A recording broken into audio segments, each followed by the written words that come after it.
अस्सलाम वालेकुम students. Last में हमने पाकिस्तान के इब्तदाई मसाइल का जायज़ा लिया था, जिसमें हमने रेड क्लिफ अवार्ड, महाजरीन की आबादकारी और इंतज़ामी मुश्किलात का जायज़ा लिया था। आज हम इस सवाल को आगे बढ़ाएंगे और इसकी माशी मुश्किलात का जायज़ा लेंगे।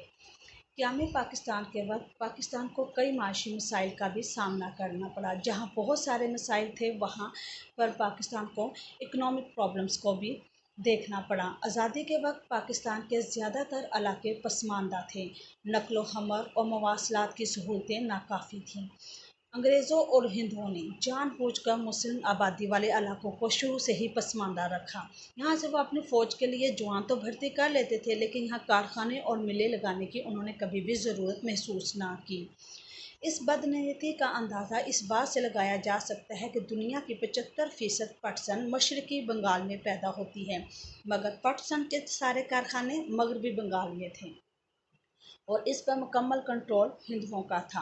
तकसीम के वक्त मुत्तहिदा हिंदुस्तान में कपड़े के 349 कारखाने थे, मगर पाकिस्तान के हिस्से में सिर्फ 14 कारखाने आए। बैंकों की कुल शाखें 487, मगर पाकिस्तान के हिस्से में 69 शाखें आईं। इनका भी सारा सरमाया हिंदू अपने साथ ले गए। दरअसल कांग्रेस की साजिश थी कि जब पाकिस्तान इक़्तिसादी तौर पर तबाह बर्बाद हो जाए तो वो ये अपना मुल्क ना चला सकें, और भारतीय हुक्मरानों ने पाकिस्तान और भारत में असासों की मुनासिब तकसीम में भी नाइंसाफ़ी से काम लिया। वही लोग बहानों से पाकिस्तान को इसका हिस्सा देने से हमेशा ही से गुरेज करती रही, ताकि पाकिस्तान की माशियत को तबाह करने के लिए हर मुमकिन हरबा इस्तेमाल किया जाए और पाकिस्तान के हिस्से के असासे रोक लिए जाएँ। फ़ौजों की तकसीम।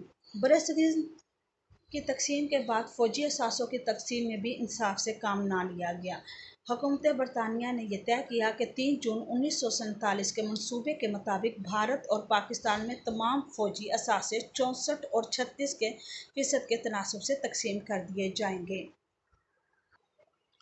मुत्तहिदा भारत में 16 असला बनाने वाली फैक्ट्रियां काम कर रही थीं, और इनमें से एक भी ऐसी नहीं थी जिसे पाकिस्तान को मिलने वाले इलाकों में बनाया गया हो। भारतीय हुकूमत असला बनाने वाली फैक्ट्री तो क्या, इसकी मशीनरी का एक पुर्जा भी पाकिस्तान को देना नहीं चाहती थी।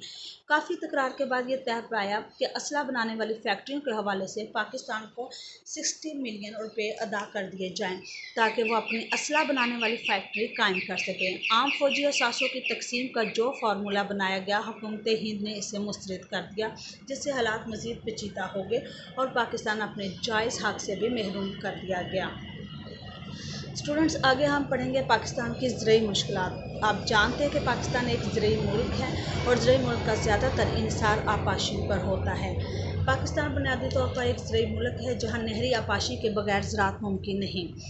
तकसीम हिंद के वक्त दरियाओं और नहरों पर अहम हेडवर्क्स भी भारत को दे दिए गए, जिसके नतीजे में हमारी नहरों का सारा कंट्रोल भारत के हाथ में चला गया।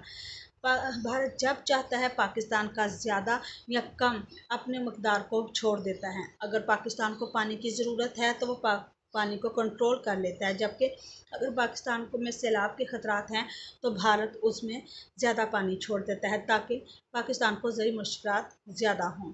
पाकिस्तान को गैर मुस्तहकम करने के लिए भारत ने फ़िरोज़पुर दरियाए सतलुज और माधोपुर दरियाए रावी हेडवर्क से पाकिस्तान को पानी की फ़राहमी अप्रैल 1948 में रोक दी। इस चाल का मकसद पाकिस्तान के ज़रई इलाके को बंजर करना और पाकिस्तान को माशी तौर पर गैर मुस्तहकम करना था।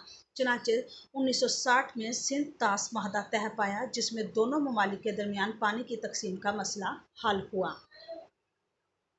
3 दरिया रावी, सतलुज और ब्यास भारत को और दूसरे 3 दरिया सिंध, झेलम और चनाब पाकिस्तान को मिल गई। जहाँ पाकिस्तान ने बहुत सारी मुश्किलात बर्दाश्त की, वहाँ उसे सियासी मुश्किलात का भी सामना करना पड़ा। क्या में पाकिस्तान के वक्त पाकिस्तान को कई सियासी मसाइल का भी सामना था। आज़ादी के वक्त कई आज़ाद शाही रियासतें ने पाकिस्तान के साथ इल्हाक किया। इनमें मनाबदर, दीर, सवात, जूनागढ़ वगैरह भी शामिल थी। भारत को इन रियासतों का इल्हाक पसंद न आया और उसने जूनागढ़ पर 9 नवंबर 1947 को कब्जा कर लिया।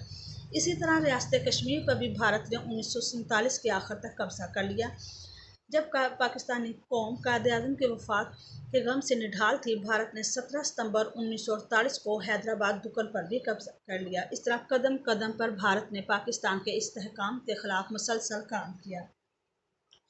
کشمیری عوام پاکستان سے الحاق کرنا چاہتے تھے، لیکن اسی گو مگو کی کیفیت میں ریاست میں تحریک آزادی نے زور پکڑا اور آزاد کشمیر کا علاقہ پاکستان میں شامل ہو گیا۔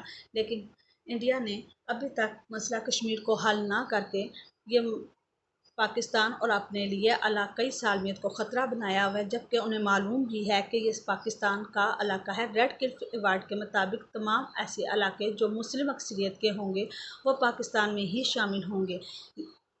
انڈیا خود اس معاملے کو سلامتی کونسل میں لے کر گیا، لیکن انہوں نے اس کی قرارداد پر بھی عمل نہ کیا اور اسٹل یہ مسئلہ اسی طرح حل طلب ہی رہا۔